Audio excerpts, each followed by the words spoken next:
ಕಾಂಗ್ರೆಸ್ನಲ್ಲಿ ಮುಖ್ಯಮಂತ್ರಿ ಕುರ್ಚಿ ಕದನ ಶುರುವಾಗಿದ್ದು ಕಾಂಗ್ರೆಸ್ನಲ್ಲೂ ಕೂಡ ಕಳೆದ 15 ದಿನಗಳಿಂದ ಸಾಕಷ್ಟು ಬೆಳವಣಿಗೆ ಆಗ್ತಾ ಇದ್ದು 5 ವರ್ಷ ನಾನೇ ಸಿಎಂ ಹೇಳಿಕೆ ಸಂಚಲನವನ್ನ ಮೂಡಿಸಿದೆ. ರಾಜ್ಯ ರಾಜಕೀಯದಲ್ಲಿ ಡಿಸಿಎಂ ಡಿಕೆ ಶಿವಕುಮಾರ್ ಇಂದ ಮೌನ ಸಂಗ್ರಾಮ. ಕುರ್ಚಿ ಸಿಗುವುದೇ ಕಷ್ಟ, ಕುರ್ಚಿ ಸಿಕ್ಕಾಗ ತೆಪ್ಪಗೆ ಬಂದು ಕುಳಿತುಕೊಳ್ಳಬೇಕು. ವಕೀಲರ ಸಂಘದ ಕಾರ್ಯಕ್ರಮದಲ್ಲಿ ಡಿಕೆಶಿ ಮಾತನಾಡಿದ್ದಾರೆ. ಡಿಕೆಶಿ ಮಾತನಾಡುವಾಗ ಸಭಾಂಗಣದಲ್ಲಿ ವಕೀಲರು ನಿಂತಿದ್ರು. ವಕೀಲರನ್ನ ಉದ್ದೇಶಿಸಿ ಡಿಕೆ ಶಿವಕುಮಾರ್ ಮಾರ್ಮಿಕವಾಗಿ ಮಾತನಾಡಿದ್ದಾರೆ.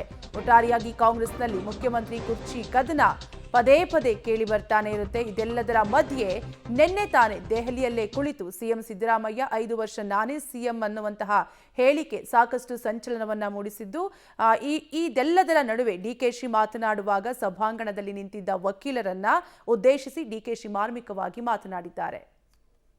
ನೋಡ್ತಾ ಇದೀನಿ ಲಾಯರ್ಗಳು ಎಷ್ಟೊಂದು ಚೇರ್ ಒಳ್ಳೆ ಫಸ್ಟ್ ಕ್ಲಾಸ್ ಭವನ ಎಲ್ಲ ಮಾಡವ್ರೆ. ನಾವೆಲ್ಲ ಚೇರ್ ಬಡ್ದಾಡ್ತಾ ಇದೀವಿ. ನಿಮ್ ಚೇರೇ ಬೇಡ ಅಂತ ಕೂತಿದೀವಿ. ಬಂದ್ ಚೇರ್ ಆದ್ರೆ ಕೂತ್ಕೊಳ್ಳಪ್ಪ. ಚೇರ್ ಸಿಕ್ಕಿದೆ ಕಷ್ಟ, ಅದನ್ನ ಸಿಕ್ಕಿದಾಗ ಕಪ್ಪರು ಬಂದು ಕೂತ್ಕೊಳ್ಳೋದು ಕಲಿಯಬೇಕು. ನಾವೆಲ್ಲ ನೋಡಿದ್ರೆ ನೀವು ಬಹಳ ತ್ಯಾಗಿಗಳು ತರ ಕಾಣ್ತಾ ಇದ್ದೀವಿ. ಇಲ್ಲಿ ನೋಡ್ತಾ ಇದೀನಿ ಲಾಯರ್ಗಳು ಎಷ್ಟೊಂದು ಚೇರ್ ಒಳ್ಳೆ ಫಸ್ಟ್ ಕ್ಲಾಸ್ ಭವನ ಎಲ್ಲ ಮಾಡವ್ರೆ. ನಾವೆಲ್ಲ ಚೇರ್ ಬಡ್ದಾಡ್ತಾ ಇದೀವಿ. ನಿಮ್ ಚೇರೇ ಬೇಡ ಅಂತ ಕೂತಿದೀವಿ. ಬಂದ್ ಚೇರ್ ಆದ್ರೆ ಕೂತ್ಕೊಳ್ಳಪ್ಪ. ಚೇರ್ ಸಿಕ್ಕಿದೆ ಕಷ್ಟ, ಅದನ್ನ ಸಿಕ್ಕಿದಾಗ ಕಪ್ಪರು ಬಂದು ಕೂತ್ಕೊಳ್ಳೋದು ಕಲಿಯಬೇಕು. ನಾವೆಲ್ಲ ನೋಡಿದ್ರೆ ನೀವು ಬಹಳ ತ್ಯಾಗಿಗಳು ತರ ಕಾಣ್ತಾ ಇದ್ದೀವಿ.